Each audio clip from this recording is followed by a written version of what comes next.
vai jābūt gatavam? Bet notika, kad Caharija pēc savas kārtas izpildīja priestera pienākumus, tad viņam tā kunga eņģelis parādījās stāvēdams kvēpināmā altāra labajā pusē.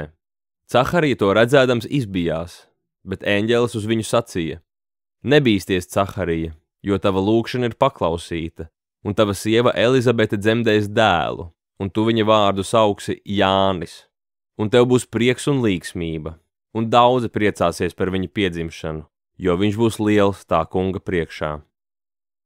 Lūkas evaņģēlijs. Nabaga Caharija.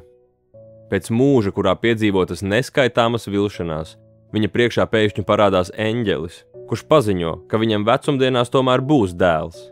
Viņa šaubīšanās ar cilvēka prātu ir izskaidrojama. Vai tiešām šajā vecumā man var būt bērns? Bet patiesībā tam taču nav nozīmes. No Dieva brīnišķās ieceres viņš ir aizkustināts, un bērns nāks pasaulē neatkarīgi no Caharijas šaubām. Kādēļ tā? Jo Dievs zina labāk. Viņš ir iecerējis sūtīt Jēzu, savu dēlu, pasaulē, lai tas uzvar ļaunumu un atgriež mūs Dievā. Arī mēs dažreiz dzīvē piedzīvojam negaidītas, varbūt pat neticamas pārmaiņas, ar kurām uzreiz netiekam galā.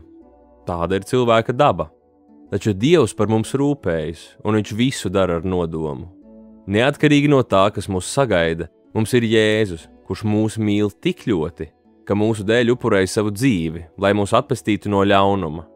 Tagad, kad viņš ir augšām cēlies, varam būt droši, ka viņš mūs pavada ikvienā solī. Kad jūtu bailes un nedrošību, Kungs, esi man līdzās.